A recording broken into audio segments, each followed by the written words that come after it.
All right, we're getting along there. We've gone through a lot of code samples, how to get your connector written, how to match up your connector with your API, so now let's talk about what we need to do to get ready for certification for Scribe. We're going to talk about the marketplace requirements, files and folders, what you're going to do with all of these things once you've got them compiled, requirements for deploying within the Scribe platform within our cloud, and versioning. Okay, so the first thing we're going to talk about is the marketplace itself. For the marketplace, your connector needs to have a few things. It needs to have a name, it needs to have an icon, and it needs to have a location for help. So a help URI, you can have a landing page within the Scribe world, or you can have a landing page on your own website that the help directs customers to. The benefits of having your connector hosted by Scribe in our platform is visibility to customers. Any of our customers that go into Scribe Online and go into the marketplace can see that there's a connector for your product. They may not already be a customer of yours, and they may want to try you out, so they'll download the connector and contact you, or they may already be a customer of yours, and they need to get data in and out of your product, but they haven't actually talked to you about it. That can generate business just by being visible. If your connector is in the marketplace, it's very easy for customers to deploy. You simply go into the marketplace and you install it from there. Alternatively, you would have to send the connector code, not the code, but the DLLs to your customers, and they would have to manually install them on their system where their Scribe Online agent exists. You have control there, but it's not a real easy deployment. So you really do want your connector to be certified by Scribe and deployable within our cloud. And additionally, once your connector is being used by your customers and it is part of the Scribe cloud platform, you'll be able to monitor who's using your connector and maybe generate leads depending on the number of rows that they're using, etc. So let's take a look at where all this would take place. Here you can see that I have an organization up here, and I'm on the marketplace. We see a number of connectors that are available for me to download. We'd like to get your connector up here. Customers will come in here, they'll be able to hit the install button, install. If it's a paid item, you'll have visibility into who wants to use your connector. Additionally, being part of the Scribe world, you'll have these additional tabs within your marketplace. You'll be able to see here a list of customers who are using your connector. And I'm not sure, I don't think you can drill into it, but you have the organization ID, you have all the information you need to work with them. You'll also have an additional tab with a list of your connectors that you have deployed.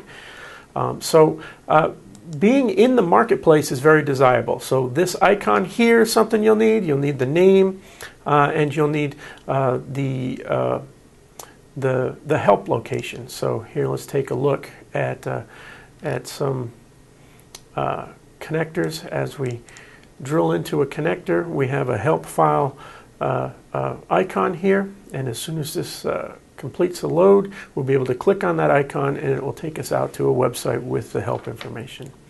So let's not wait for that any longer. So let's go back to our marketplace and let's go back.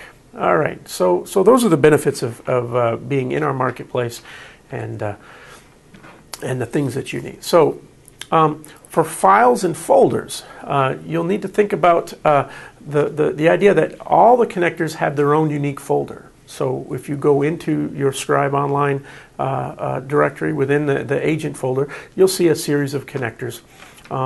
You'll have to preface your folder name with your company name as listed here, and there can only be one connector per folder. That's something that the agent has trouble dealing with. The agent on startup goes through all of the subfolders within the connectors folder, and for each folder it picks out a DLL that has the connector ID in it, and that becomes the connector that's associated with that folder. So you can only have one connector per folder. You will take all of the required files for your connector and you will zip them up. And that zip should have the entire folder structure in it. So in most cases it's going to be a single folder with all of the required files for your connector. Some cases you may have subfolders beyond that. Whatever the structure is, it must take place. It must be zipped in that structure within your zip file that you prepare. We will ask for a file manifest, a text file, a list of files that are required for your connector so that we know what files are going to be deployed into the customer's connector folder. The logo will need to be a 60 by 60 logo so it matches the size and shape of the rest of the logos within the marketplace. And we're going to ask for a separate zip file with the source code for your connector. It's going to be small. What we do is we do a source code review of your connector to make sure that there's no malicious code in there. We make sure that the code does not interfere with the build process within our platform environment. We do build your connector and deploy it with the rest of the platform. So as we release updates to the platform, we recompile all of the connectors that go with it and deploy them out there. Okay, so let's take a very quick look at the connector folder. Here is the Scribe software folder that gets installed when a customer installs an online or on-premise agent. So when a customer installs that agent, this folder is created with the agent information, including the agent API files and the core processes, etc. And a connectors folder is created. And within that connectors folder is a separate folder for each one of the connectors that the customer has chosen to download and have available to them in this platform. You can see that I have deployed my Hello World connector in here. I have deployed my sample REST connector, and I have a series of other connectors in here. So you can see that each one of these folders has a single connector in it, although that single connector may have multiple required DLLs or files to go along with it. In addition, well, I guess there is no in addition. So you'll have to create that folder structure for your connector, however it's going to work out. For a cloud connector, you'll have to support the cloud feature. And for those connectors that will reside and be hosted by Scribe in the cloud, there is no local reading or writing to the local file system. We can't allow that to take place because modified files are not persisted in the Scribe platform, in our online environment. A simple metadata file is okay if that metadata file is static and does not get read to. So a metadata file is an XML file that may describe the entities that you want available, and your source code may refer to that metadata file to find out any individual intricacies for the entity. So if a particular entity is meant to be read-only, your connector reads out and says, oh, is this entity on the read-only list? So you can have a metadata file that allows you to control some of the information that the connector creates for metadata without having to recompile your code. You can simply send us a new XML file or have a new XML file for your customer. So a customer may be able to modify that XML file individually. So there's different ways. But again, it needs to be completely read-only. So let's take a look here.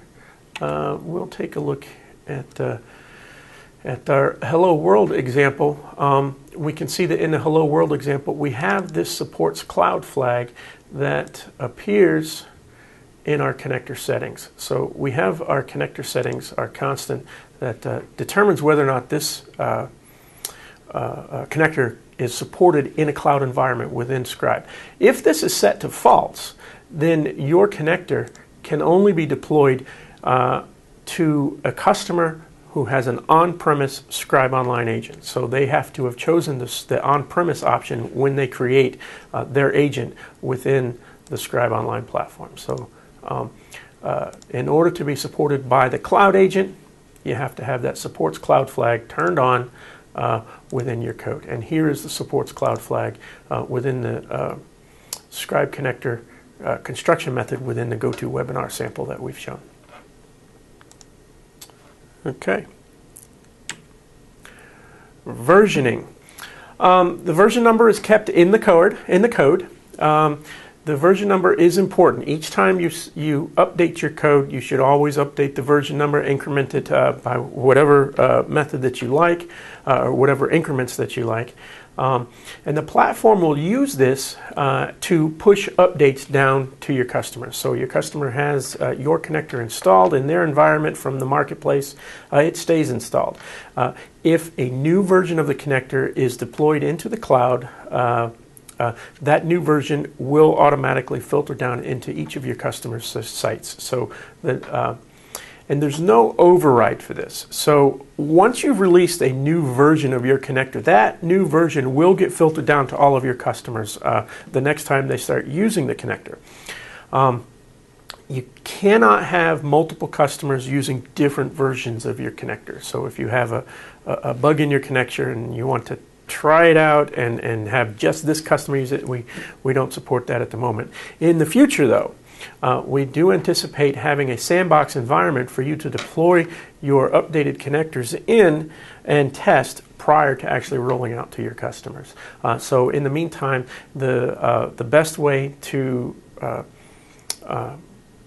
test updated connectors with new versions is to test them locally in your development environment, deploy them manually by taking that connector directory and moving it onto a system to test, as opposed to always uploading new versions to Scribe.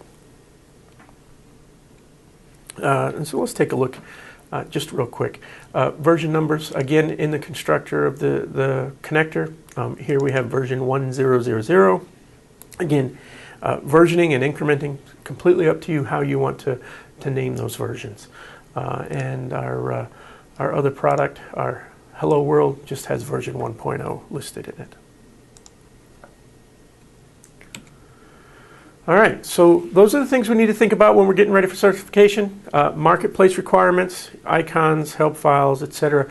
Files and folders, we need to understand what the list of files is that are required, whether or not this is going to be a cloud-based connector, and we need to pay attention to the versioning, because that's important. When the cloud gets a new version, they're going to be filtering that down to your customers.